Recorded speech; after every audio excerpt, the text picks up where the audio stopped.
নমস্কাৰ এই মুহূৰ্তত আহি পৰিছে ৰাতিপুৱাৰ কেইবাটাও গুৰুত্বপূৰ্ণ খবৰ আজি ৩ অক্টোবৰ অসমৰ লগতে ভাৰতৰ বিভিন্ন প্ৰান্তৰ পৰা কেইবাটাও খবৰ আহি পৰিছে এই মুহূৰ্তত জনাই আছো এটা বিগ ব্ৰেকিং নিউজ জুবিন গাৰ্গক হত্যা কৰা হৈছিল পৰিকল্পিতভাৱে হত্যা কৰিছিল জুবিন গাৰ্গক আৰক্ষীৰ নতুন ধাৰা সংযোজনে সৃষ্টি কৰিছে নতুন ৰহস্যৰ শ্যামকানু মহন্ত আৰু সিদ্ধাৰ্থ শৰ্মাৰ গোচৰত 103 ধাৰা সংযোজন কৰিছে এই 103 ধাৰাত যিকোনো অভিযুক্ত লোক দোষী সাব্যস্ত হলে যাৱজ্জীৱন কাৰাদণ্ড বা মৃত্যুদণ্ডৰ বিধান ভাৰতীয় ন্যায় সংহিতাত আছে শ্যামকানু মহন্ত আৰু সিদ্ধাৰ্থ শৰ্মাক জেৰাৰ পিছতেই এই ধাৰা সংযোজন কৰা হৈছে জুবিন গাৰ্গৰ মেনেজাৰ সিদ্ধাৰ্থ শৰ্মাৰ পৰা জুবিন গাৰ্গৰ মোবাইল ফোন আৰু এটা বেগ জব্দ কৰিছে বেগটোৰ পৰা কেতবোৰ টেবলেট আৰু নথিপত্ৰ বিশেষ তদন্তকাৰী গোটে উদ্ধাৰ কৰিছে এই টেবলেটসমূহ পৰীক্ষাৰ বাবে প্ৰেৰণ কৰা হৈছে জুবিন গাৰ্গৰ মৰণোত্তৰ পৰীক্ষা ৰাজহুৱা কৰা নহয় গোচৰটোত 103 ধাৰা সংযোজন কৰা হৈছে যদিও মৰণোত্তৰ পৰীক্ষাৰ প্ৰতিবেদন ৰাজহুৱা নকৰে বুলি মন্তব্য কৰিছে CIDৰ অতিৰিক্ত আৰক্ষী সঞ্চালক প্ৰধান তথা SITৰ মুৰব্বী মুন্না প্ৰসাদ গুপ্তাই ৰহস্য সোমাই পৰিছে জুবিন গাৰ্গৰ মৃত্যুত ৰহস্য সোমাই পৰাৰ বাবে জুবিন গাৰ্গৰ মৃত্যুৰ মৰণোত্তৰ পৰীক্ষাৰ প্ৰতিবেদন ৰাজহুৱা কৰা নহয় বুলি জনাইছে SITৰ মুৰব্বী মুন্না প্ৰসাদ গুপ্তাই অসমৰ পৰা স্থানান্তৰিত হ'ব পাৰে জুবিন গাৰ্গৰ মৃত্যুৰ গোচৰ CIDৰ ভুলৰ বাবে গোচৰ স্থানান্তৰৰ সম্ভাৱনা সৰ্বোচ্চ ন্যায়ালয়ত আবেদন শ্যামকানু মহন্তৰ 30 ছেপ্টেম্বৰত লেখ আবেদন কৰিলে শ্যামকানু মহন্তই অসমৰ পৰা গোচৰটো স্থানান্তৰিত কৰাৰ বাবে আবেদনৰ সম্ভাৱনা অসম চৰকাৰ DGP CBI NI তথা ভাৰত চৰকাৰৰ পক্ষ হিচাপে উল্লেখ 567/15/2025 নম্বৰত ফৌজদাৰী লেখ আবেদন দাখিল উচ্চতম ন্যায়ালয়ৰ দ্বাৰস্থ হৈছে শ্যামকানু মহন্ত গ্ৰেপ্তাৰৰ পূৰ্বে উচ্চতম ন্যায়ালয়ত কৰিছিল আবেদন শ্যামকানু মহন্তৰ হৈ আবেদন অধিবক্তা ৰাজ কমলৰ সম্ভৱত আগতীয়াকৈ জামিন বিচাৰি কৰিছিল আবেদনত প্ৰতিপক্ষ হিচাপে ৰাখিছে ভাৰত চৰকাৰ অসম চৰকাৰ DGP NI আৰু CBI জুবিন গাৰ্গৰ মৃত্যুৰ তদন্ত ফাষ্ট ট্ৰেক আদালতত হ'ব লাগে মৃত্যুৰ পিছত ভৰিৰ ৰং যেহেতু নীলা হৈছিল সেইবাবে ফৰেনসিক ল্যাবৰেটৰীত সকলো পৰীক্ষা হ'ব লাগে দুয়োটা মৰণোত্তৰ পৰীক্ষাৰ ৰিপৰ্ট অসমৰ ৰাইজক দিব লাগে বুলি জনাইছে লুৰিণজ্যোতি গগৈয়ে জুবিন গাৰ্গৰ পত্নী গৰিমা শইকীয়া গাৰ্গৰ হাতত পৰা নাই ছিংগাপুৰৰ জুবিনৰ মৰণোত্তৰ পৰীক্ষাৰ প্ৰতিবেদন জুবিন গাৰ্গৰ ছিংগাপুৰৰ মৰণোত্তৰ পৰীক্ষাৰ প্ৰতিবেদন সন্দৰ্ভত প্ৰতিক্ৰিয়া প্ৰকাশ কৰিছে গৰিমা শইকীয়া গাৰ্গে ছিংগাপুৰৰ পৰা গৰিমা শইকীয়া গাৰ্গৰ হাতত মৰণোত্তৰ পৰীক্ষাৰ প্ৰতিবেদন দিয়া হৈছে বুলি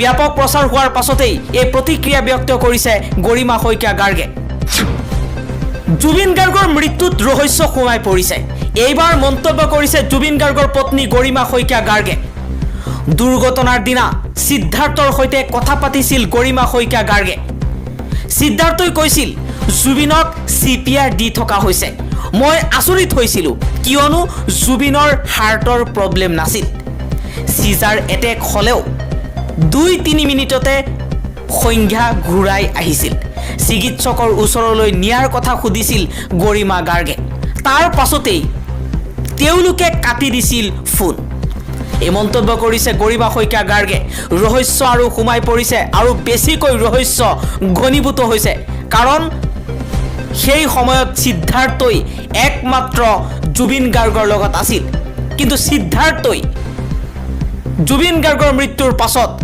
পলাই ফুৰিছিল এতিয়া তাৰ পাছত এটা কৈ কথা পোহৰলৈ আহিব ধৰিছে CIDয়ে শ্যামকানু মহন্ত আৰু সিদ্ধাৰ্থ শৰ্মাক জেৰা কৰাৰ পাছতেই নতুন ধাৰা 103 সংযোজন কৰিছে 103 সংযোজন কৰা মানে হত্যা কৰা হৈছে জুবিন গাৰ্গৰ ন্যায় বিচাৰি গ্ৰেপ্তাৰ হোৱা সকলক বিনা চৰ্তে মুকলি কৰি দিয়ক এবাৰ এই দাবী গৌৰৱ গগৈয়ে কৈছে সমগ্ৰ অসমবাসীয়ে বিচাৰিছে জুবিন গাৰ্গৰ হত্যাকাৰীৰ উচিত শাস্তি। কিন্তু তেনে সময়তে জুবিন গাৰ্গৰ ন্যায় বিচাৰি একাংশ লোকে প্ৰতিবাদ সাব্যস্ত কৰিছিল গণতান্ত্ৰিকভাৱে। কিন্তু হিমন্ত বিশ্ব শৰ্মাই সেই প্ৰতিবাদক যুদ্ধলৈ ৰূপান্তৰিত কৰি কেইটামান দল সংগঠনৰ নেতাক জেলত ভৰাই থৈছে।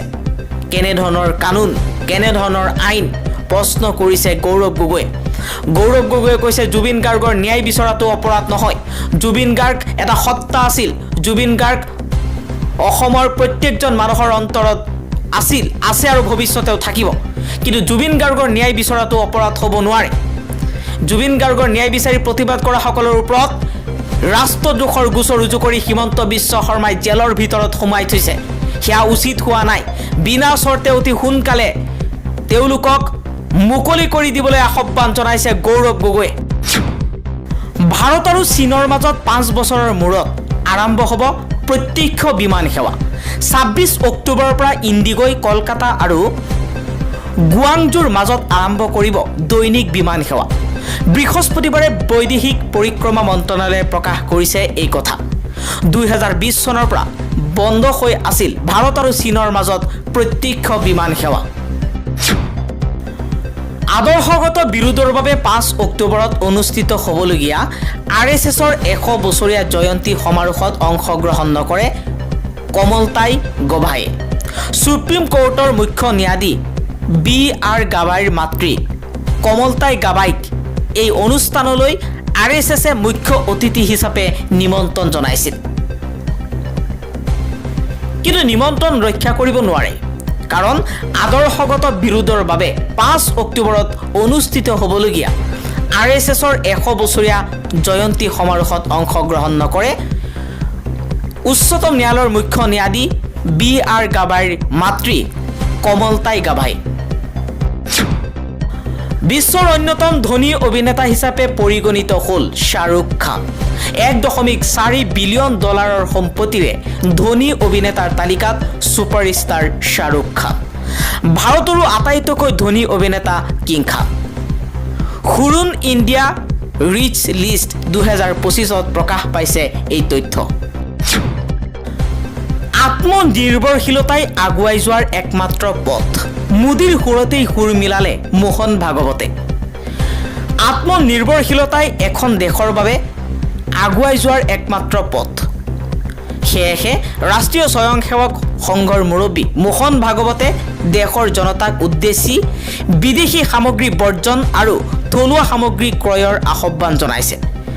কিছুদিন পূৰ্বে প্ৰধানমন্ত্ৰী নৰেন্দ্ৰ মোদীয়েও একে ধৰণৰ বাৰ্তা দিছিল। এইবাৰ সংঘৰ মুৰব্বীৰ বক্তব্যটো একে ধৰণৰ শুনা গৈছে। মোহন ভাগৱতে লগতে কৈছে পৃথিৱীখন আত্মনিৰ্ভৰশীলতাৰ ওপৰত নিৰ্ভৰশীল। কোনো দেশেই ইখনে সিখনক বাদ দি জীয়াই থাকিব নোৱাৰে। কিন্তু এই আত্মনিৰ্ভৰশীলতাত বাধ্যবাধকতা হিচাপে গণ্য কৰা উচিত নহয়। আমি আত্মনিৰ্ভৰশীলতাৰ দিশত আগবাঢ়িব লাগিব। ইয়াৰ কোনো বিকল্প নাই। নিজক বচাবলৈ মিথ্যাচাৰৰ আশ্ৰয় লৈছিল অমৃত প্ৰভা শেখৰক লৈ আৰু কঠোৰ হ'ব CID। 3 দিনৰ ধাৰাবাহিক জেৰাৰ অন্তত বৃহস্পতিবাৰে নিশা জুবিন গাৰ্গৰ সহযোগী শিল্পী অমৃত প্ৰভা মহন্ত আৰু 4 দিনৰ জেৰাৰ অন্তত বাদ্যযন্ত্ৰী শেখৰ গোস্বামীক গ্ৰেপ্তাৰ কৰিছে CIDয়ে। শেখৰ গোস্বামীয়ে জুবিন গাৰ্গৰ সৈতে উক্ত দিনটোত সাঁতুৰি থকাৰ লগতে অমৃত প্ৰভা মহন্তই এই সমগ্ৰ ঘটনাৰ ভিডিঅ' নিজ মোবাইলত আবদ্ধ কৰিছিল। বৰ্তমান সামাজিক আৰু সংবাদ মাধ্যমত প্ৰচাৰিত হৈ থকা জুবিন গাৰ্গৰ মৃত্যুৰ আগ মুহূৰ্তৰ ভিডিঅ'সমূহ সংগ্ৰহ কৰিছিল অমৃত প্ৰভাই। অভিযোগ উত্থাপিত হৈছে যে এই ভিডিঅ'সমূহ এগৰাকী প্ৰতিষ্ঠিত ব্যৱসায়ীক অমৃত প্ৰভাই প্ৰেৰণ কৰাৰ পাছতে খণ্ড খণ্ডকৈ ভিডিঅ'সমূহ ভাইৰেল কৰা হৈছিল। লক্ষণীয়ভাৱে জুবিন গাৰ্গৰ সৈতে সংঘটিত হোৱা অঘটনাটোৰ পাছতে এক প্ৰকাৰৰ আত্মগোপন কৰি মৌন ব্ৰত পালন কৰি আছিল অমৃত প্ৰভাই। কিন্তু অৱশেষত ছিংগাপুৰলৈ যোৱা লোকসকলৰ নাম ৰাজহুৱা হোৱাৰ পাছতহে চৰ্চালৈ আহে অমৃত প্ৰভাৰ নাম। আনফালে ছিংগাপুৰৰ পৰা উভতি আহিয়েই 2টা দিন নিজা ঘৰত আত্মগোপন কৰি থকাৰ পিছত শেখৰে সংবাদ মাধ্যমৰ আগত বহু তথ্য ৰাজহুৱা কৰিছিল। মেনেজমেণ্টলৈ দুখ ঠেলি দি নিজকে বচোৱাৰ বাবে চাফাই গাইছিল শেখৰে। অৱশেষত 4 দিনৰ জেৰাৰ অন্তত শেখৰক গ্ৰেপ্তাৰ কৰিছে CIDয়ে। তদন্ত যিমানেই আগবাঢ়িছে সিমানেই CIDয়ে বহু বিস্ফোৰক তথ্য আহৰণ কৰিছে। সকলোকে পৃথকে পৃথকে জেৰা চলাইছে CIDয়ে। অমৃত প্ৰভা আৰু শেখৰক পৃথকে জেৰা চলাওঁতে উক্ত দিনাৰ ঘটনাৰ বিৱৰণৰ মিল পোৱা নাই CIDয়ে। আত্মপক্ষ সমৰ্থনত দুয়োগৰাকীয়ে মিথ্যাচাৰৰ যে আশ্ৰয় লৈছে সেই কথাত প্ৰতিয়ন যোৱাৰ পাছতে CIDয়ে দুয়োগৰাকীক গ্ৰেপ্তাৰ কৰে। অমৃত প্ৰভাই সমগ্ৰ ঘটনাৰ ভিডিঅ' তেওঁৰ ফোনত সংগ্ৰহ কৰাৰ পাছতো কি উদ্দেশ্যত খণ্ড খণ্ডকৈ সেইবোৰ সামাজিক মাধ্যমত এৰি দিছিল তাক লৈ CIDয়ে উত্তৰ বিচাৰিছে। জেৰাৰ প্ৰথম দিনটোতে অমৃত প্ৰভাৰ ফোনটো জব্দ কৰিছিল CIDয়ে। বাদ্যযন্ত্ৰী শেখৰে জুবিন গাৰ্গৰ এই সমগ্ৰ ঘটনাৰ পৰা দায় সাৰিবলৈ সংবাদ মাধ্যমৰ আগত দিয়া বক্তব্য তদন্তকাৰী বিষয়াক প্ৰথমেই আহি কিয় অৱগত নকৰিলে সেই সন্দৰ্ভতো সোধপোছ অব্যাহত ৰাখিছে। সংবাদ মাধ্যমৰ আগত পূৰ্বে দিয়া বক্তব্য আৰু CIDৰ আগত দিয়া বক্তব্যৰ মাজত পাৰ্থক্যও ধৰা পেলাইছে তদন্তকাৰী বিষয়াই। গ্ৰেপ্তাৰৰ পাছতো দুয়োগৰাকীক লৈ আৰু কঠোৰ জেৰা চলাব CIDয়ে। 18 ছেপ্টেম্বৰৰ নিশাৰ পাৰ্টিত জুবিন গাৰ্গৰ সৈতে কোন কোন আছিল তাৰ সন্দৰ্ভতো শেখৰক চলাইছে জেৰা। বৃহস্পতিবাৰে শেখৰ আৰু শ্যাম কানুক মুখামুখিকৈ বহুৱাই উক্ত পাৰ্টিৰ সন্দৰ্ভতো দুয়োকে সোধপোছ কৰিছে। এই সকলোবোৰ ঘটনাৰ প্ৰেক্ষাপট অধ্যয়ন কৰি সমগ্ৰ তদন্তটো অধিক ক্ষীপ্ৰ কৰাৰ স্বাৰ্থত দুয়োকে গ্ৰেপ্তাৰ কৰি CIDয়ে তদন্ত অব্যাহত ৰাখিছে। আনহাতে CIDৰ পৃথক লকাবত ৰখা শ্যাম কানু আৰু সিদ্ধাৰ্থকো জেৰা অব্যাহত ৰাখিছে। প্ৰাপ্ত তথ্য অনুসৰি লকাবৰ ভিতৰত পৰিয়ালৰ লোকক লগ কৰিবলৈ নিদিয়াৰ বাবে অস্থিৰ হৈ পৰিছে শ্যাম কানু মহন্ত।